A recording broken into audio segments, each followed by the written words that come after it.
At the United Church, we are in the process of gathering bits of wisdom, and we're making our own wisdom book.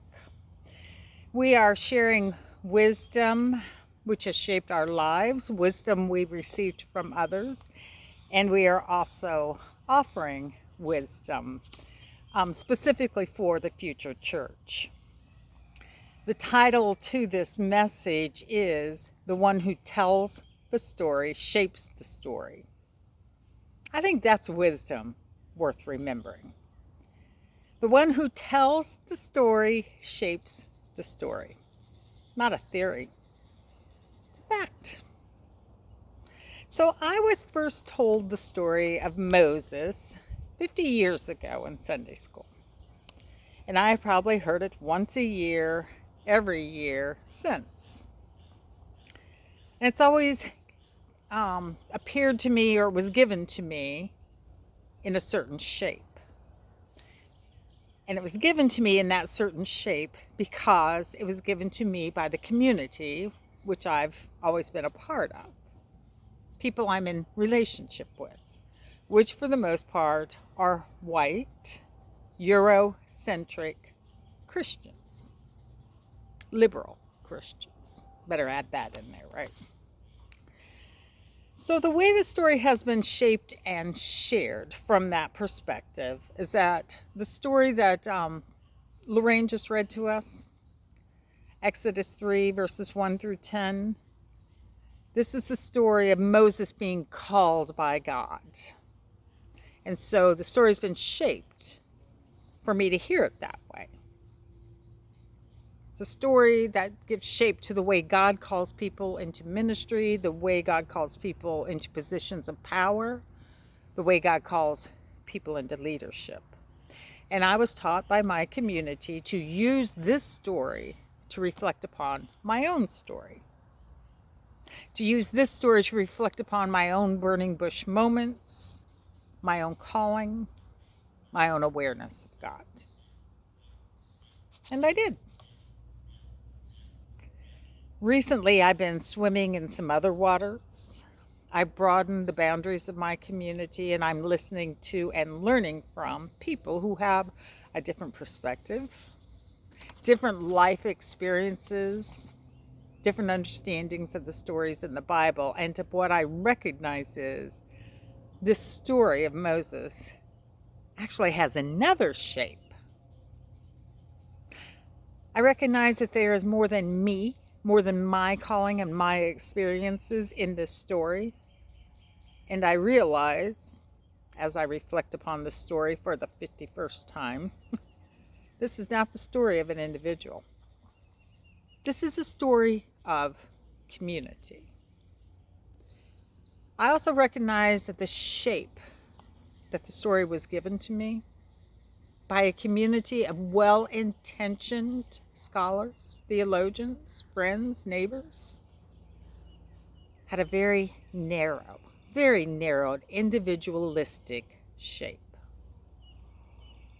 The story of Moses is not a story about an individual. It's not a story about a person. This is a story of a people, a community. There is no Moses without Moses' community.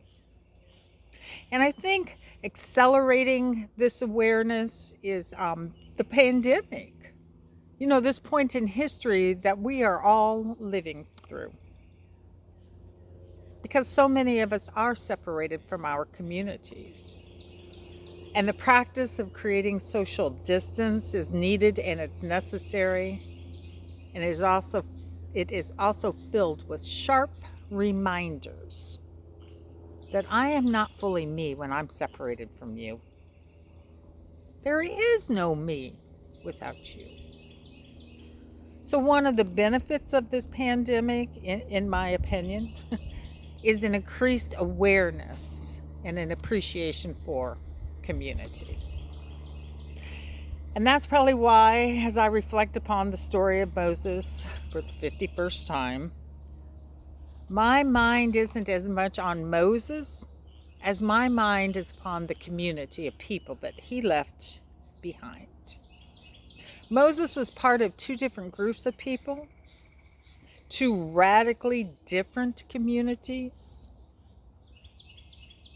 with a lot of tension between them, and it has an eerie resemblance to what is happening in this world today. Moses was part of the Hebrew people. He was also part of the Egyptians. He knew the oppressed, he knew the oppressors as well. The haves, the have-nots. Both groups were in need of liberation. Both groups were in bondage. Both groups needed to be saved. I don't know how it escaped me over the past 50 years. Moses actually had a foot in both worlds. In the African American community, that's double-minded. You have to be double-minded to navigate two different spaces. I do know how that foot in both worlds thing escaped me, though. It escaped me because of the story, the way the story was shaped when I first received it. It had that narrow, individualistic shape. And I drank the Kool-Aid. So Moses was born into a Hebrew family. His whole family was enslaved.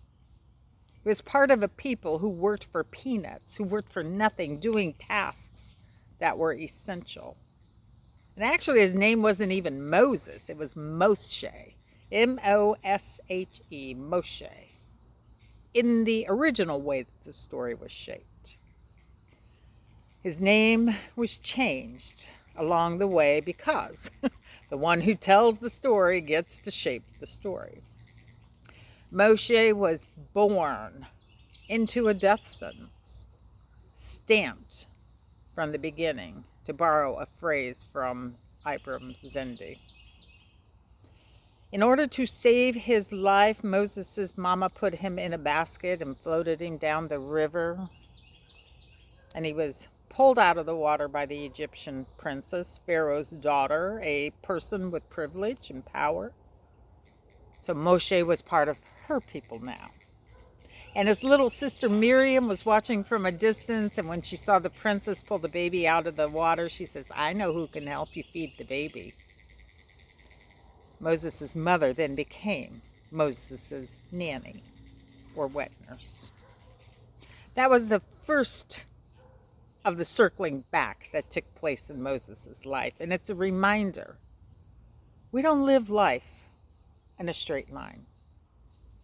In life, there's always a circling back.